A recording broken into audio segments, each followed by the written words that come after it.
আৰু যিহেতু প্ৰমোদ বড়ো এজন শান্তিৰ UPPL যিখিনি প্ৰাৰ্থী আছে তেওঁলোকক কমচে কম ভোট দি জয়যুক্ত কৰক।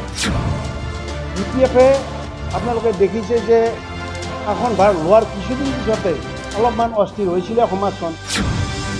যোৱা 10টা বছৰে বিজেপি আমাক যিটো ৰামঠগন দিলে আৰু হাগ্ৰামাৰ অপশাসনৰ কাৰণে আমি অপৰ সুৰক্ষা সমিতি জন্ম বা প্ৰতিষ্ঠা কৰিব লগা হৈছিল।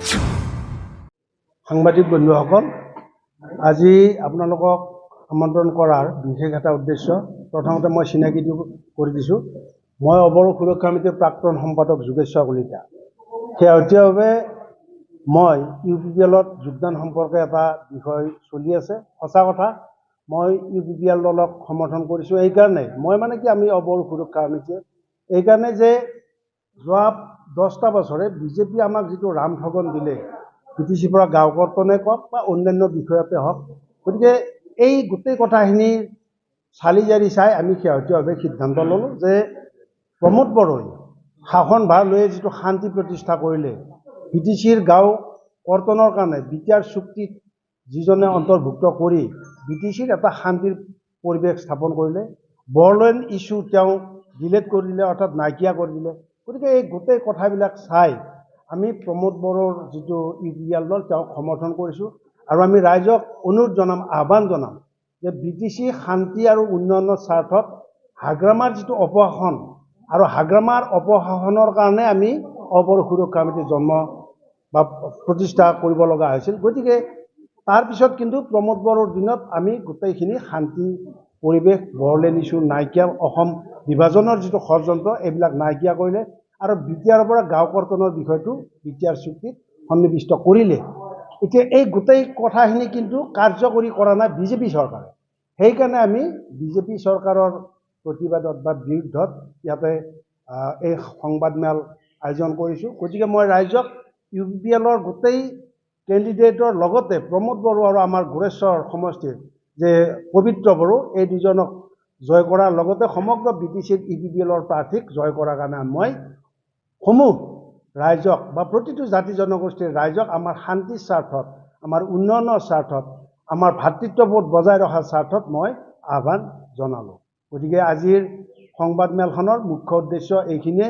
যদি আপোনালোকে আৰু কিবা প্ৰশ্ন কৰে কৰিব পাৰে, কাৰণ যিহেতু সুদীৰ্ঘ প্ৰায় 13-14 বছৰ মই অপৰ সুৰক্ষা সমিতিৰ দায়িত্বত আছিলোঁ, নিশ্চয় ৰাইজে মোক প্ৰশ্ন কৰিব লগা থাকিব আৰু থাকিলে মই তাৰ উত্তৰ বা জবাবদিহি হৈ থাকিম।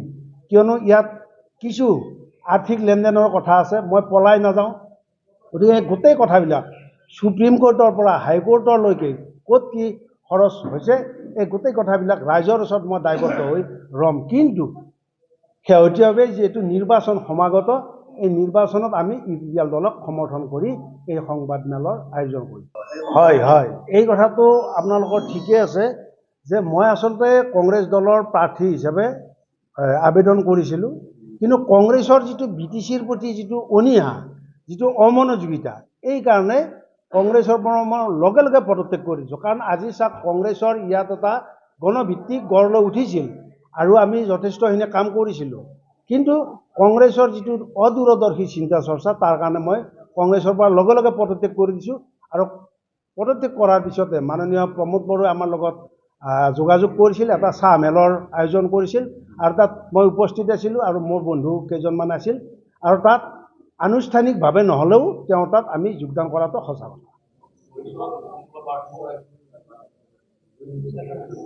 আপোনালোকেতো দেখিছে ইয়াতে ভোট দিয়াৰ মানুহৰ জাগা নাই, যে বিজেপিৰ যিজন কেণ্ডিডেট আমাৰ গোৰেশ্বৰৰ নহয়, তেওঁ হ'ল গোৰেশ্বৰ সমষ্টিৰ বাহিৰৰ প্ৰাৰ্থী। গতিকে পবিত্ৰ বড়ো যিহেতু ইয়াৰে স্থানীয় ব্যক্তি বা সহজ সৰল এজন ল'ৰা, গতিকে তেওঁৰ বাহিৰেতো ৰাইজৰ বিকল্প নাই। গতিকে পবিত্ৰ বড়োৰ জয় নিশ্চিত বুলি আমি ধাৰণা কৰিছোঁ।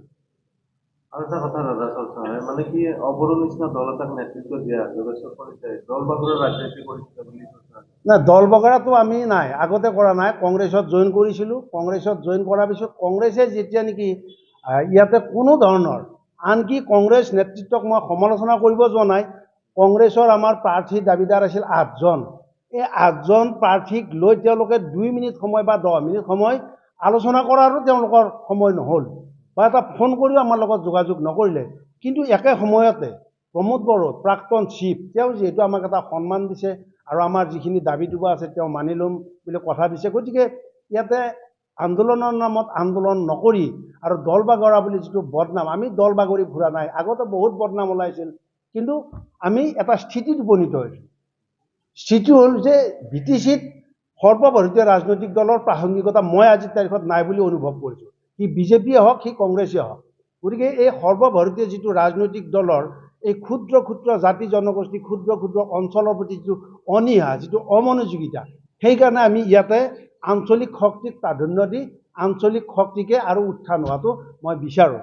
আৰু যিহেতু প্ৰমোদ বড়ো এজন শান্তিৰ প্ৰতি অলপ নজৰ দিয়ে, তেওঁ কিছু গঠনমূলক চিন্তা চৰ্চা আছে, গতিকে হাগ্ৰামাতকৈ এওঁক বহুখিনি সকলো জাতি জনগোষ্ঠীৰ প্ৰতি দায়বদ্ধ থকা ব্যক্তি বুলি ভাবিয়ে মই প্ৰমোদ বড়োৰ UPPLত যোগদান কৰিছোঁ। অবড়ো সুৰক্ষা সমিতি মই ইতিমধ্যে দায়িত্ব এৰি দিছোঁ, গতিকে অবড়ো যদি কোনোবা কৰিব পাৰে, কাৰণ সমস্যা থাকিলে সংগঠন থাকিবই, মই কাকো বাধা নকৰোঁ আৰু তেওঁলোকৰ প্ৰতি শুভেচ্ছাও থাকিব, যদি কোনোবা সংগঠন কৰে কৰিব পাৰে। কিন্তু আজিৰ তাৰিখত অবড়ো যিটো মূল লক্ষ্য বড়োলেণ্ডৰ বিৰোধিতা কৰা, অৰ্থাৎ অসম বিভাজনৰ বিৰোধিতা কৰা, গাঁও কৰ্তনৰ দাবী, 6 জনগোষ্ঠীৰ জনজাতিকৰণ বা আমাৰ সকলো জনগোষ্ঠীৰ সম অধিকাৰ সম উন্নয়ন, এই গোটেই কথাবিলাক যদি আমি পঢ়িয়াই চাওঁ BTR চুক্তিত কিন্তু সন্নিৱিষ্ট হৈ আছে। গতিকে গাঁও কৰ্তনটো আমাৰ BTR চুক্তিত সন্নিৱিষ্ট হৈ আছে, বড়োলেণ্ড ইছ্যু তেওঁলোকে নাই বুলি ইতিমধ্যে কৈ দিছে। গতিকে আমি আন্দোলনৰ নামত আন্দোলন কৰাৰ সলনি এটা ৰাজনৈতিকভাৱে ৰাজ্যক বা সকলো অধিকাৰ কেনেকৈ আমি ল'ব পাৰোঁ এই প্ৰতিহে আমি লক্ষ্য ৰাখি UPPLত জইন কৰিছোঁ।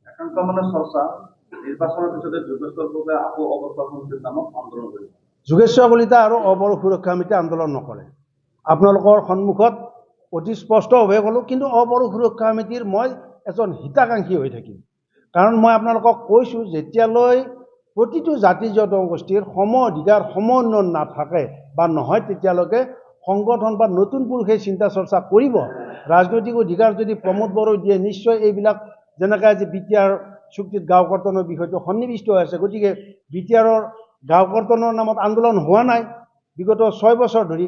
গতিকে তেনেকৈ যদি প্ৰতিটো জনগোষ্ঠীৰ সম অধিকাৰ সম উন্নয়ন বা ৰাজনৈতিকভাৱে অধিকাৰো কিছু দিয়ে, নিশ্চয় এনেধৰণৰ আন্দোলন নহয়। আৰু যদি কোনোবা কৰেও আমি চিন্তা চৰ্চা কৰি বিবেক বিশ্লেষণ কৰি বিবেকেৰে সিদ্ধান্ত ল'ম আৰু শুভেচ্ছা আমি জনাম।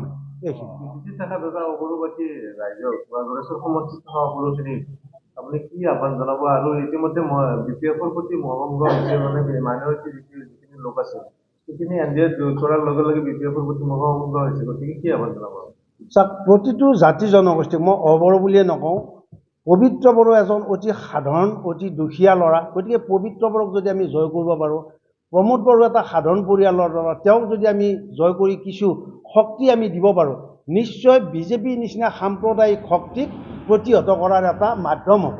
গতিকে মই প্ৰতিটো জাতি জনগোষ্ঠীক প্ৰতিজন সচেতন ব্যক্তিকে অনুৰোধ জনাম, আহ্বান জনাম যে UPPLৰ যিখিনি প্ৰাৰ্থী আছে তেওঁলোকক কমচে কম ভোট দি জয়যুক্ত কৰক। কাৰণ BPFে আপোনালোকে দেখিছে যে শাসনভাৰ লোৱাৰ কিছুদিন পিছতে অলপমান অস্থিৰ হৈছিলে সমাজখন, আৰু তাৰ সহযোগী দল আছিল বিজেপি। গতিকে বিজেপিক প্ৰতিহত কৰাৰ কাৰণে আমি UPPLকে সমৰ্থন কৰিবৰ কাৰণে ভোট দিবৰ কাৰণে আমি ৰাইজক প্ৰাৰ্থনা জনাইছোঁ, আবেদন জনাইছোঁ।